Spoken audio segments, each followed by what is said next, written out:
Hello to you all, and welcome to Pyramid Energy.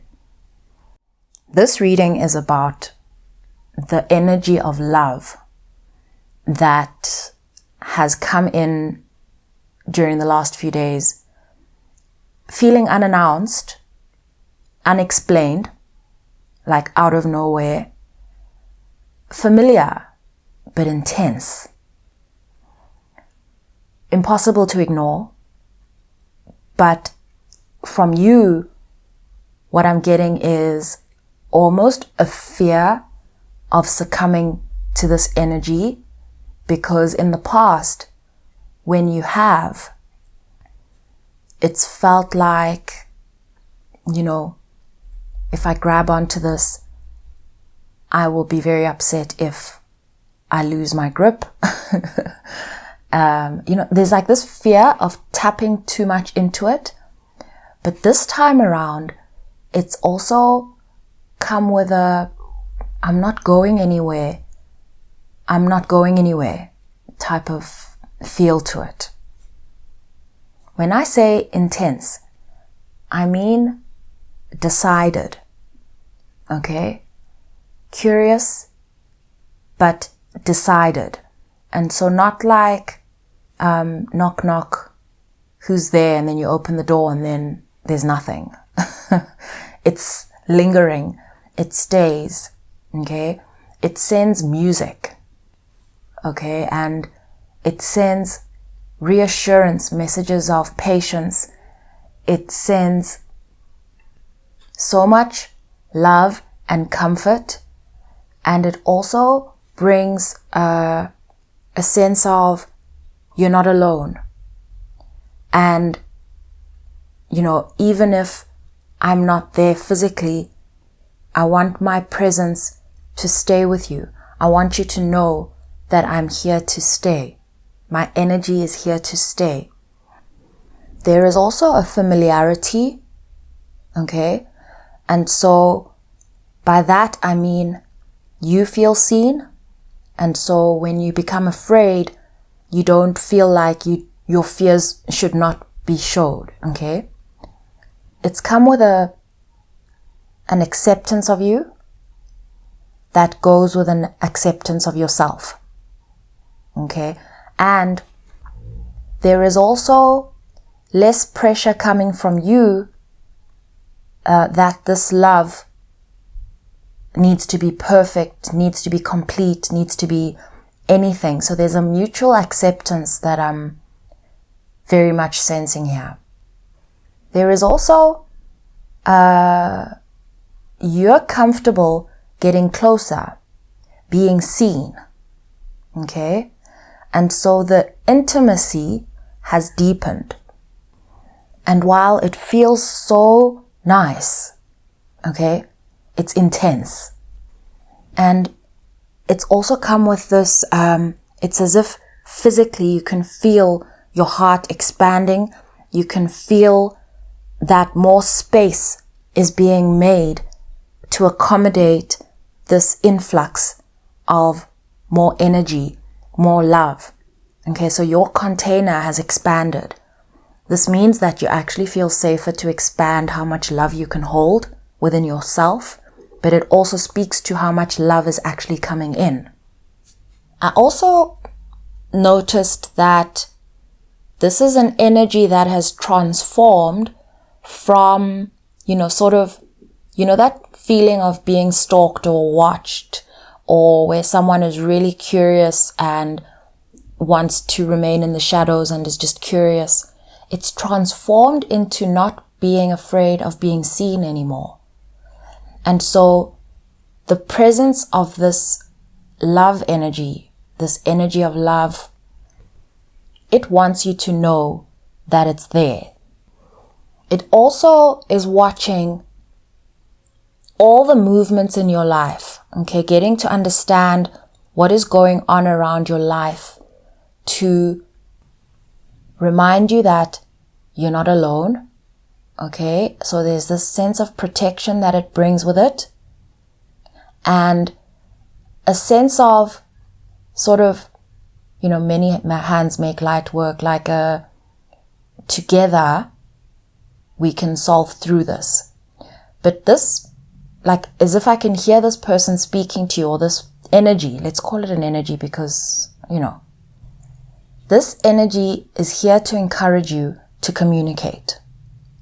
I want you to picture a relationship between two people where one has a problem that the other knows how to solve, but the other cannot solve it for you if you can't communicate what that problem is.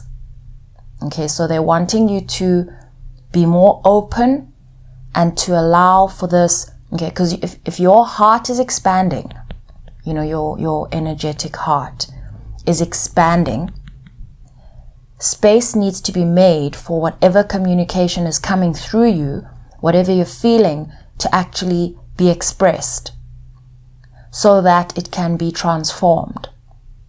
And so this depth of intimacy has arrived in order for you to share the load and to share it with a safe space that has the capacity, the willingness, and the ability to help you transform these things. The more you share, the more that will be resolved. I received those words as I saw the numbers 626 on the clock. Okay, so you all know by now that I don't dwell in love readings. Okay, what they're showing me about this particular reading and this energy is that it is very much rooted in your spiritual world and in your material world. Okay, so it exists in both worlds. However, the depth to which you're willing to integrate this energy reflects its actual access into your material life, your physical life. Okay? And so the reason why it's morphed into this realness, this felt level, this consistently felt level, and this comfort level is, the familiarity is what I'm referring to, is for you to get used to it, for you to feel its presence, to really feel its presence, to get used to its presence. Okay, it's actually come to help you. We often get told, you need to feel the way you want to become. But then the challenge is that gap in between. How do I pretend that I'm already somewhere that I'm clearly not? Okay?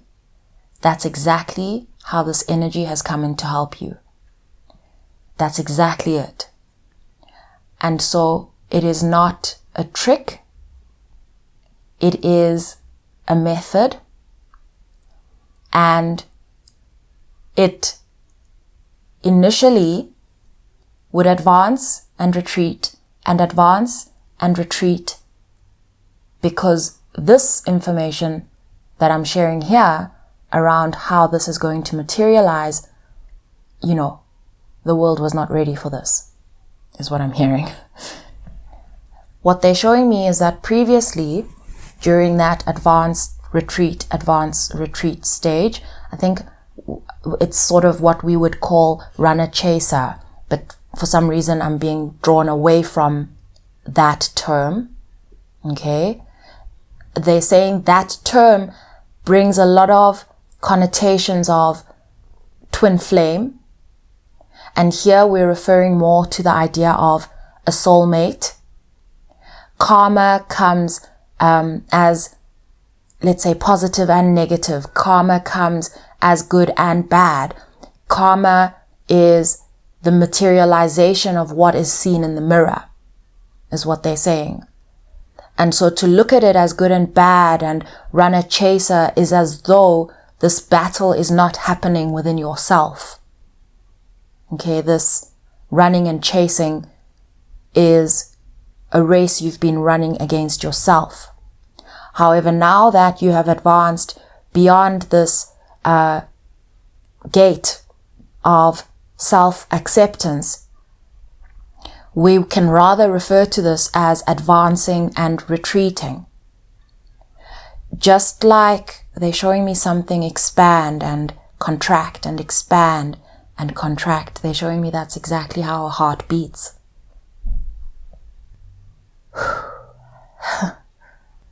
And so before, there could tend to be a much more critical, criticizing. That's what I mean by critical, even though the word critical came up in the last reading, interestingly enough. They're showing me that there was a much more critical view that you held of the other because you were unable to perceive the other as being one with you. And for that reason, you didn't have the perspective or the capacity to understand that you are in a mutual arrangement, mutual agreement, mutual promise, mutual understanding that you and the other will co-create. And so what used to happen is that you would encounter the other, let's call this energetically, and you would lose traction on your progress because your gaze would shift. Okay, because as soon as you encounter each other, there's this, they're showing me almost like your heart skip a beat, and then you focus on the other, and you also focus on the contrast between the future and the present moment, and cast blame on the other for the gap. Hence, so much healing has happened that you now share a closeness, okay, that is not attached, but that understands the other so much more than it was able to understand it before. They're showing me something like a student and a teacher that are at a great distance from each other. But let's say the student has heard of the teacher and the teacher has heard of the student. And so you sort of move around in the dark hoping one day you'll meet each other.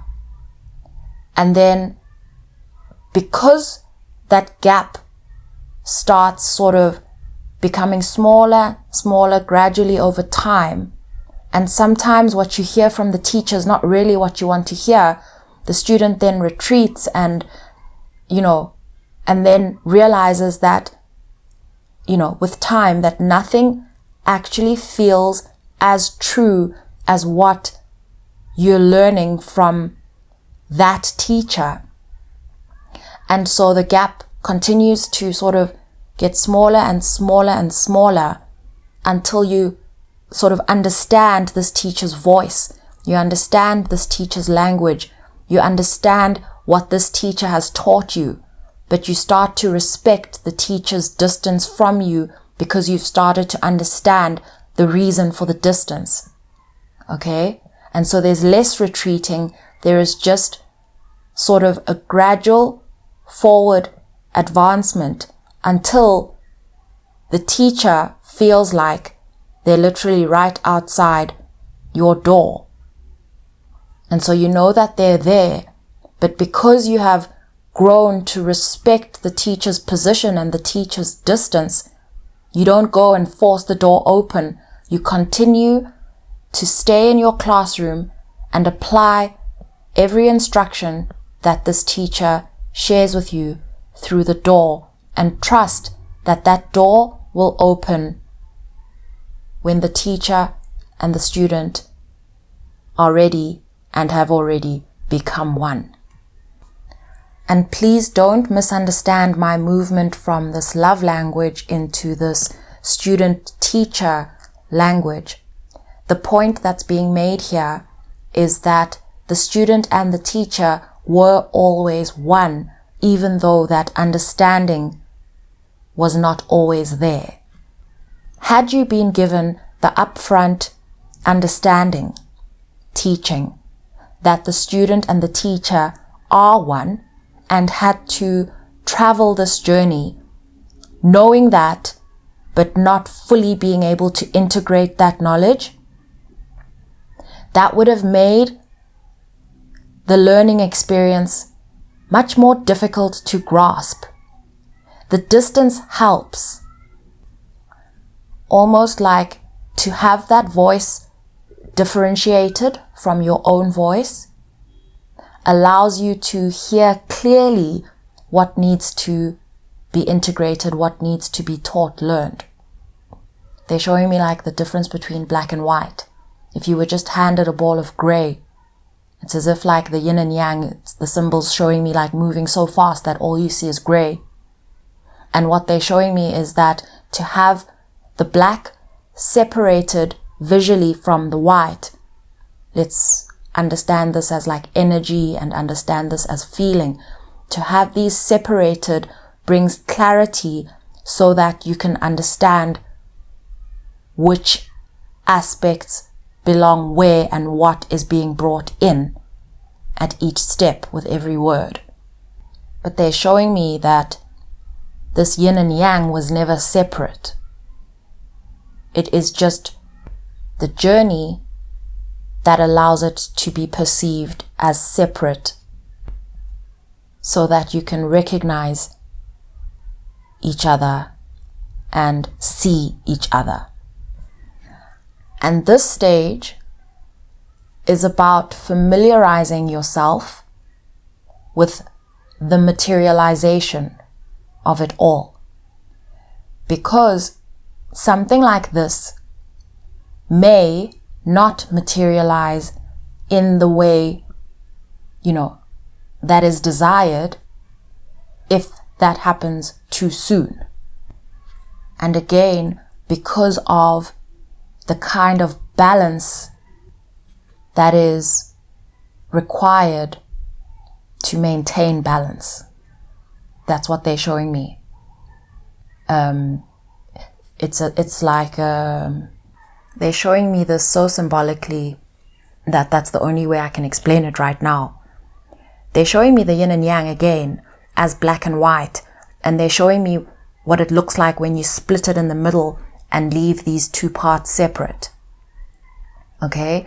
It's as if these two parts, there's a resistance about them coming closer to each other, and this self-acceptance and the growth and the learning and the acceptance that this expansion happens in stages until this balance can actually be held with a level of comfort and intimacy with oneself, that it can match the other's intimacy with themselves and you and all, it's showing me something like that. And I had 1818 on the clock, 18 representing the moon, what cannot be seen, the darkness, all of that. They're showing me, the process of becoming educated. Okay, so you go through school for 18 years, depending on where in the world you are. And then perhaps you decide to go to, tertiary university, let's say. They're saying if we were to present you with an exam paper for something you would write in university, and we presented that before you finished writing, let's say, your matric, you'd freak out and run away. You'd say, you can't. You'd say, this is too much. This is too difficult. I'm not ready. I haven't learned everything. That would be your reaction. And so they're saying that this whole process has been like that. And they're undoing the idea that this is just a lesson. They're undoing that idea. And they're showing you that all that entire accumulation of everything that you've learned that has brought you to where you are is what's taking you to where you're going, is what's co-creating what will meet you on the other end, that you already know by the time you get there and are unlikely to then say, I'm not ready. And they're showing me that there will always be things that do spark fear. They're showing me that fear comes up anytime you encounter an aspect of yourself that you are afraid of. However, right now, we find you in a space where you're accepting of that aspect of yourself rather than allowing that aspect of yourself to convince you that you are inadequate. In closing, they're showing me sort of full circle that all of what was discussed in this reading is to confirm that you needn't completely shift your gaze away from this energy of love, to allow it to stay with you, to not wait for it, and to not push it aside, to just allow it to be with you, to allow for room to be made, to make room. Symbolically, you could have found yourself cleaning things out in your life, physically, making physical space for the new. There's also this recognition of having multiple intense energies living within you and being with you all at once. The ability to decipher what these energies are. Okay, let's say there's a stress energy, an anxiety energy that's there, but then you can feel it, that there is also an intense love energy that is very comforting and that is witnessing your life. And that can hear your worries but still accepts you because you have accepted yourself. I'm going to leave that here. Sending you all so much love.